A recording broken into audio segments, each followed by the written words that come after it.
Good evening, everyone. Good to connect.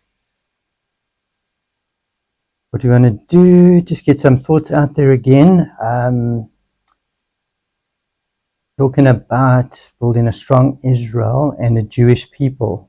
So what we've been talking about, or what I've been talking about for the last couple of weeks, is three aspects: Islam, Christianity, and secular Judaism.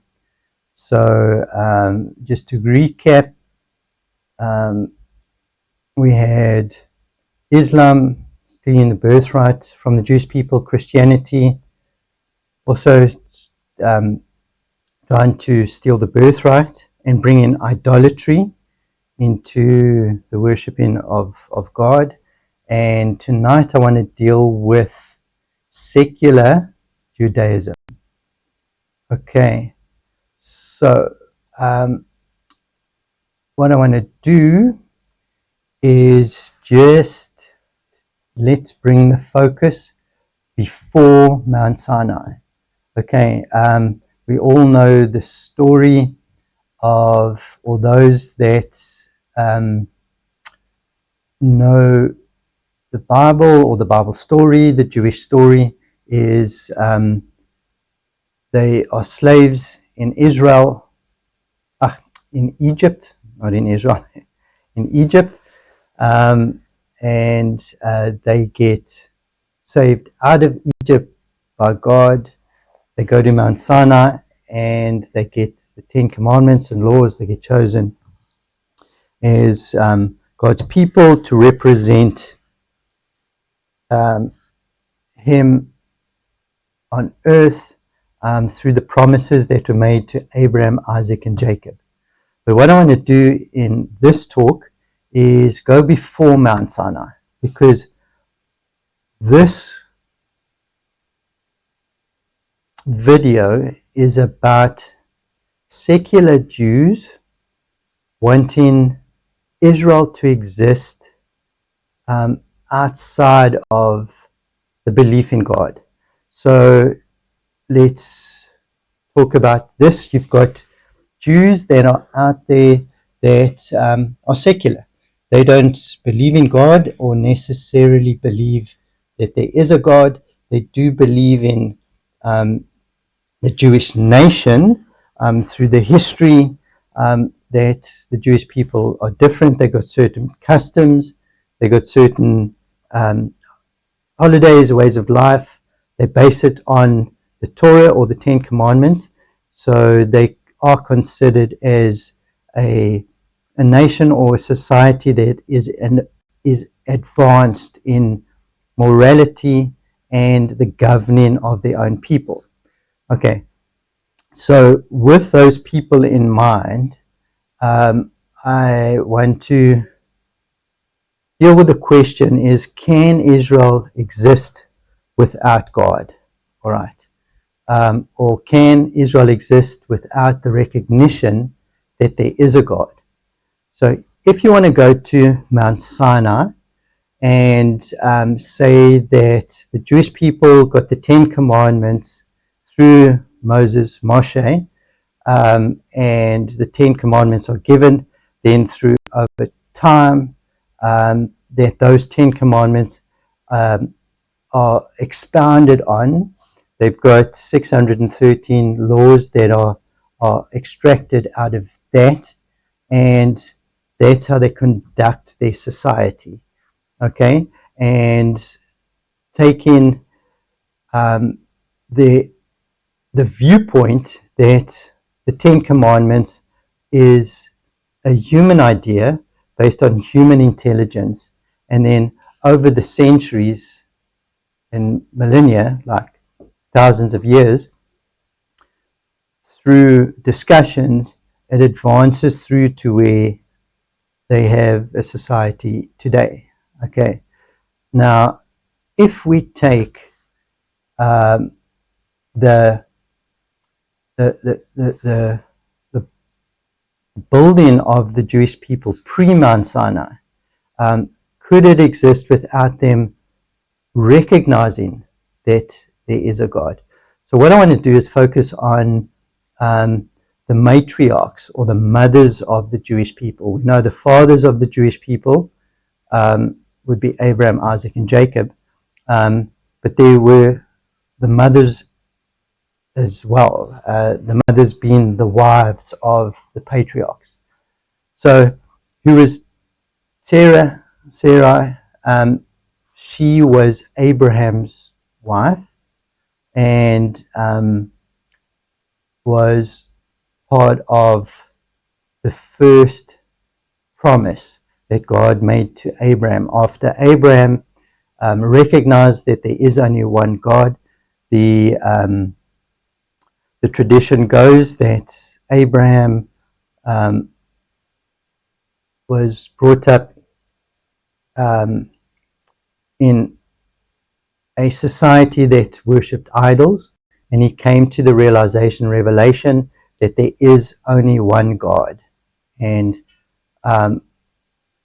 because, as we know it even today, that as much as what the world tries, or there's a large portion of the world, or should we say in the first world, that choose not to believe that there is a creator. They could believe in evolution, they could believe in human intelligence, they could believe in a whole bunch of other theories, and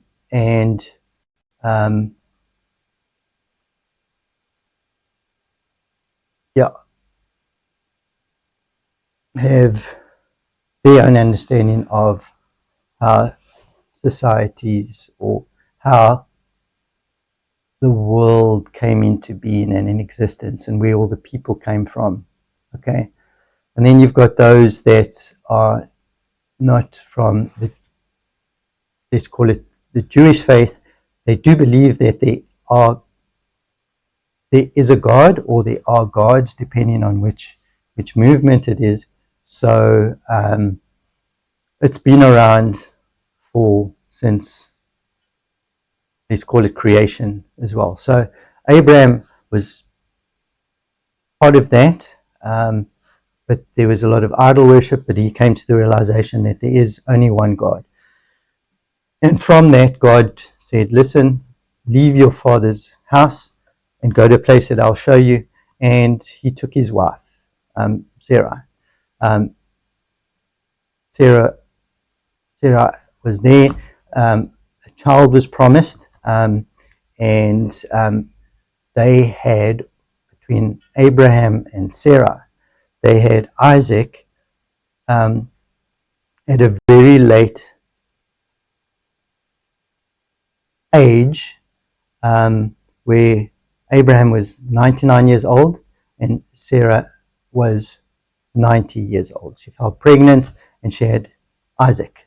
Okay. Then Isaac, he's next in line. He gets the promises as well, and he takes a wife, or he gets a wife from his family, if you can call it that, okay, which is Rivka. Okay. Now, she is my favorite matriarch, because as the story of the Jewish people go, Sarai had one child, and the promise then was was continued through Isaac. Okay, Isaac was there, and Rebecca falls pregnant, but she has an encounter that she realizes that there's two babies, or two sons, that she's going to give birth to. Okay, and she then gets a a prophecy, all right. But she then gives birth to two sons, Esau and Jacob, all right. And I'm just going to do a high-level commentary on this.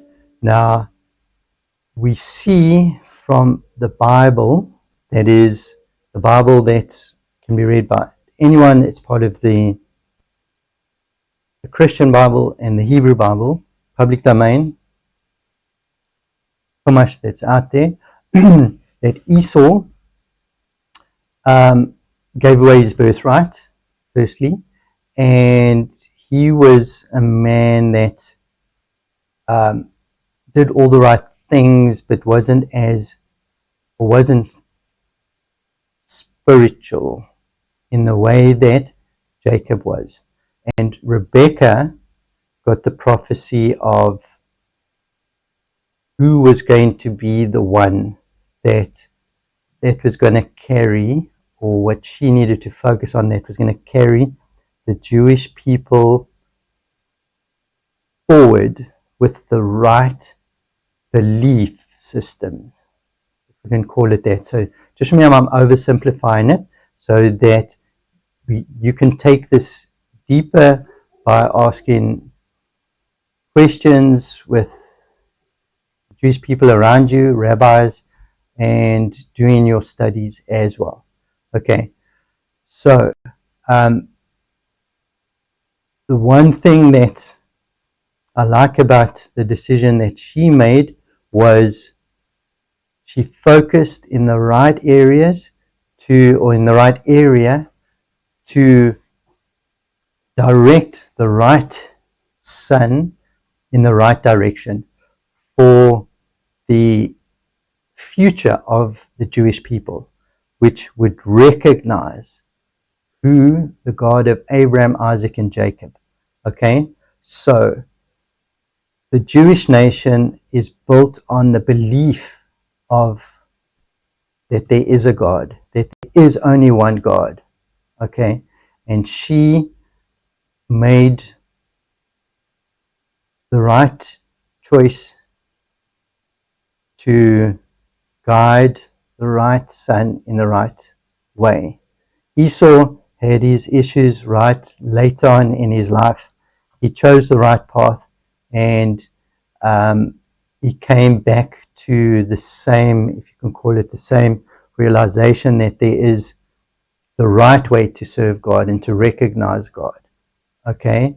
There's a whole bunch of hidden stuff in there, being the two different types of men that you get and why women chase the two, but always, which one lands up to be the better and the worse one. But that's for another discussion altogether. Okay, so she makes the decision. Okay, and then from Rebecca, it's Yaakov or Jacob, all right, and he's the one that actually takes the Jewish people into the next generation, that he gets the name Israel. Okay, and remember, Israel is a place, a land that is also promised to Abraham, then to Isaac, and then to confirmed with Jacob. All right. So the mothers, the matriarchs that followed Abraham, Isaac, and Jacob all believed in the one God.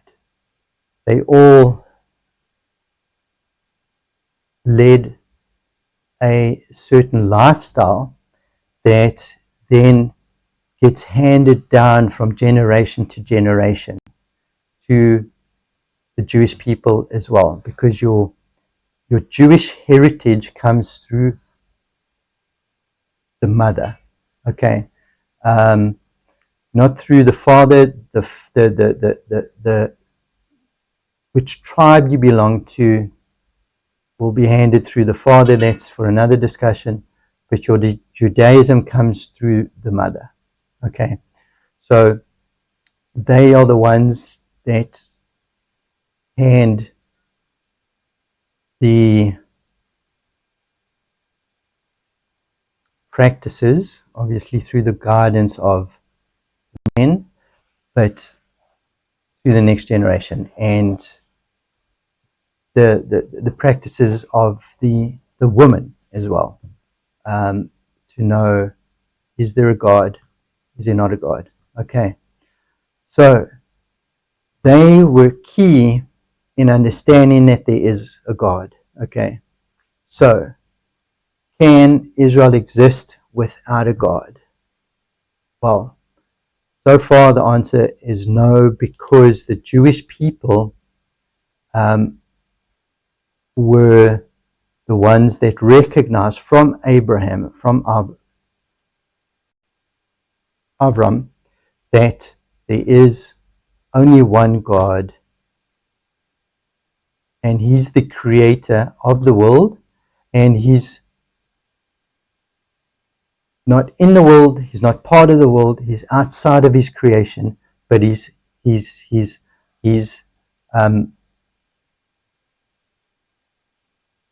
involved with the creation constantly. Okay, so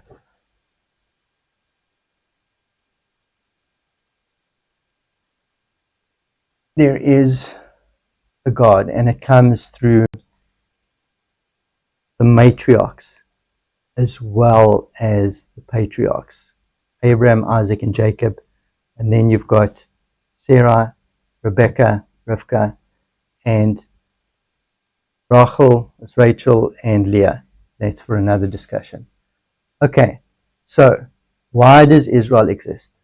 Okay, Israel exists because the Jewish people were from Abraham, Isaac, and Jacob,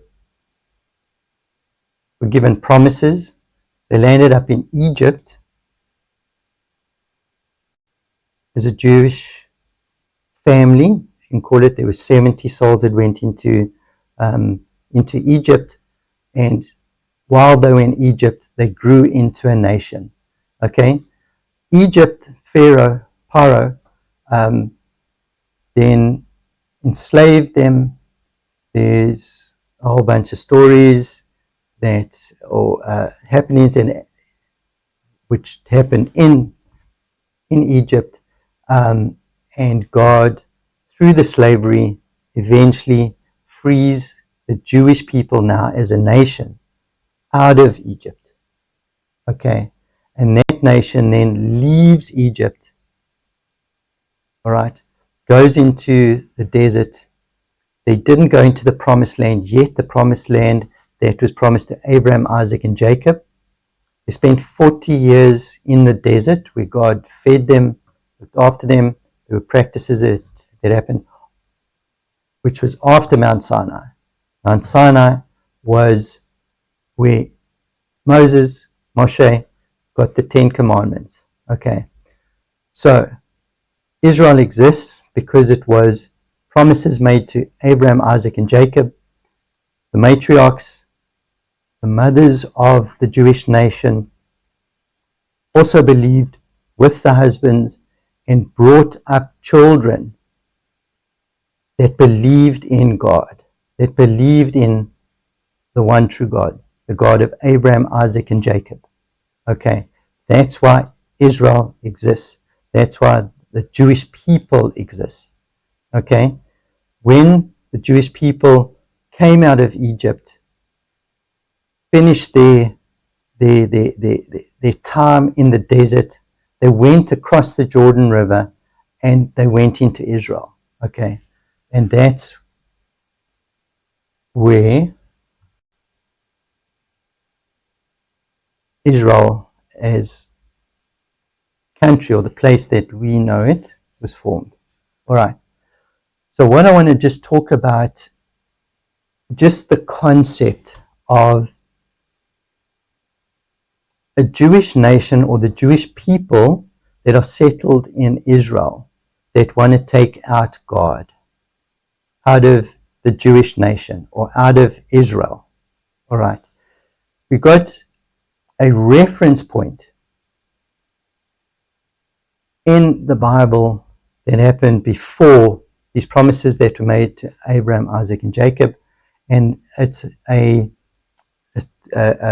event that happened where the people on earth banded together and they wanted to take God out of the world and do a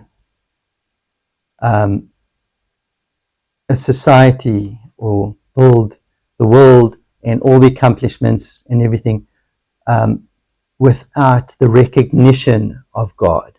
Okay, this is the Tower of Babel. They wanted to build a structure that led up to the heavens, and for them to get to heaven, but not recognizing the God that created the world.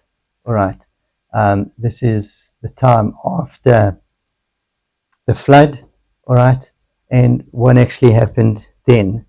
All right. With them wanting to take God out of the picture, God came down and confused the languages between the people, because he said, whatever they do in agreement, they will accomplish. But God doesn't allow that accomplishment to happen if there's no recognition that he's the God of creation. All right, so if Israel wants to do the same thing, if we can even take it back to the destruction of the first and second temple, what was going on during that time? Were there, or I'm sure there was, or we know, but I'm not going to go into details, is the movements of saying, do we want this God? Do we want to recognize that God is God of us, God of the world? And things happen when you start taking that out. So if the Jewish people, or the people in Israel, want to take out God out of Israel and who they are, they're doing the same thing as what we can go back to the Tower of Babel, which you've got a clear example of what can happen. All right. So if we're looking at what Israel is, okay, Israel has got at Hebron, you've got the tombs where the matriarchs and patriarchs are buried. It's a place where you can actually go and visit. It's a place which is recognized, where Abraham, Isaac, and Jacob, with Sarah, Rivka, Leah, is buried. So, and these are the mothers and fathers of the Jewish people that believe that there is a God. So for the Jewish people, or any Jewish person within Israel, if they choose to not want to believe that there is a God, then they would need to themselves try and change their own history, try and change where they actually came from. I can relate to a personal story with that. Those that know the channel, is my father and my grandparents were Jewish, and just between me and my father, he chose not to bring us up as Jews, and my mother was not Jewish. She wanted to convert, but said it wasn't necessary. But my dad, bless his soul, and he used to say he's an atheist. But I used to discuss these things with him and say, well, Dad, how can you be an atheist when you are a Jew? It's because the Jewish people are a nation that was formed in the belief of God. So saying that you don't believe in God is not believing in where you actually come from. So we used to have those discussions, and over time I could actually see that things were actually changing, which is an amazing story, but that's for another time as well. So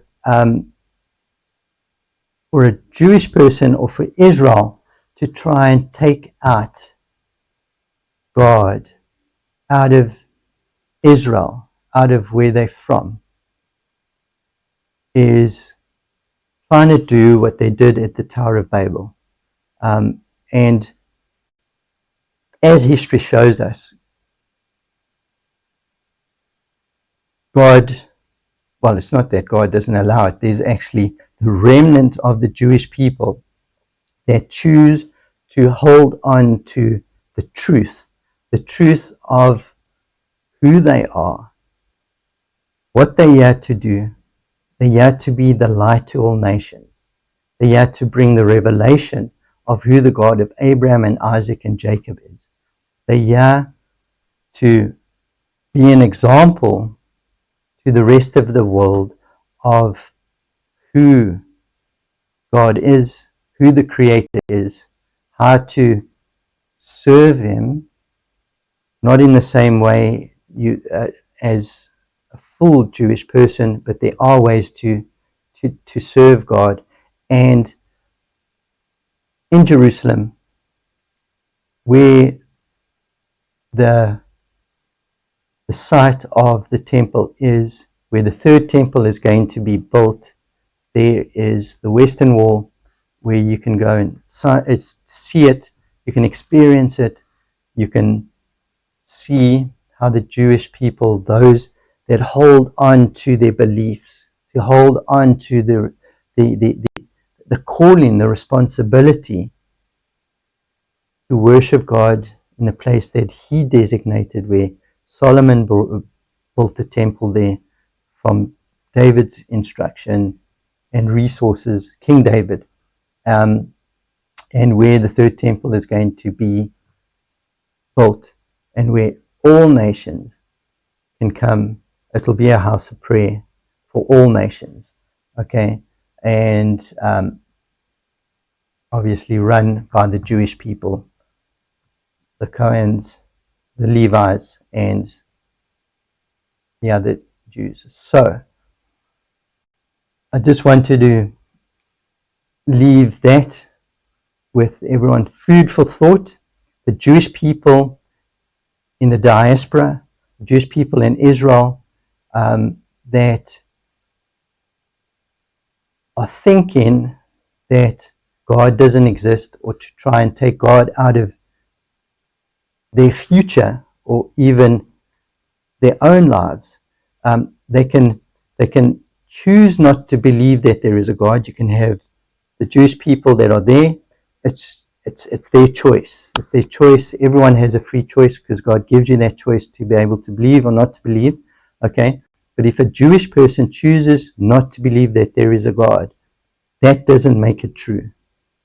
Okay? Just because a Jewish person chooses not to believe in God, even if that Jewish person chooses to still live by the Jewish customs and values, and not thinking that God was the author of all of that, doesn't make that true.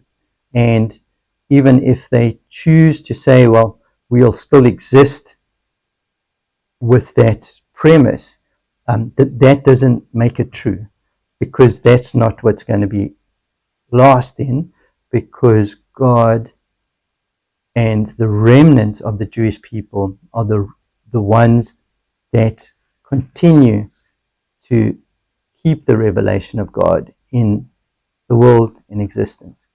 So,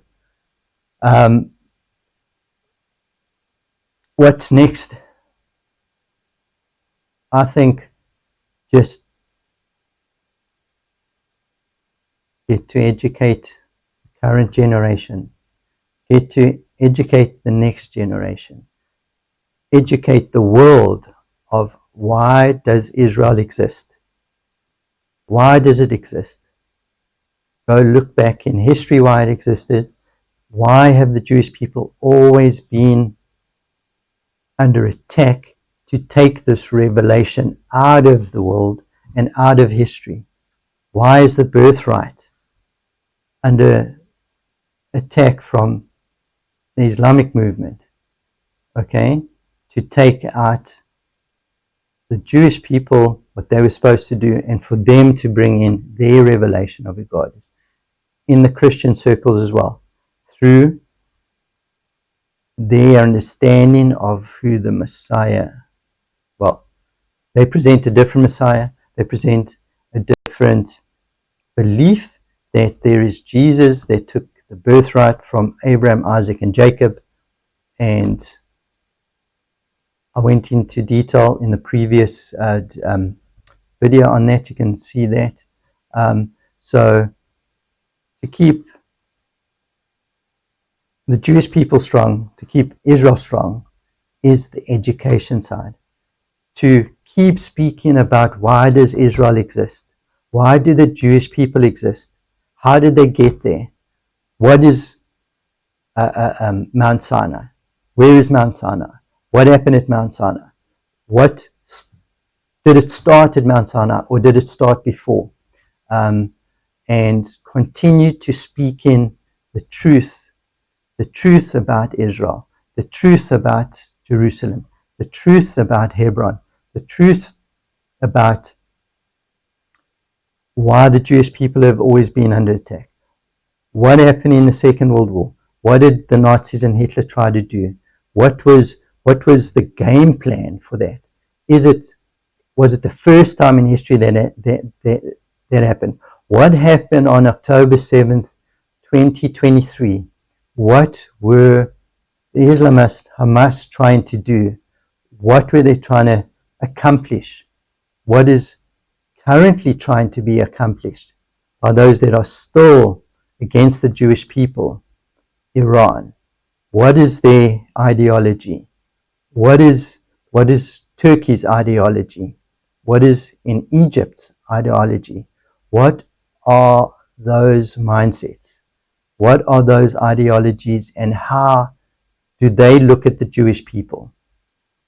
And the secular movements as well. Communism. Do they believe in the existence of Israel, the Jewish people, and how does that speak into humanity? So, food for thought. What's next? Education. Educate on the truth of Israel and who the Jewish people is. So, I'm going to leave you with that. Keep yourself strong. Keep yourself motivated. Keep yourself educated. And we'll catch you on the next one. Remember to like, share, and subscribe. And we will see you on the next one.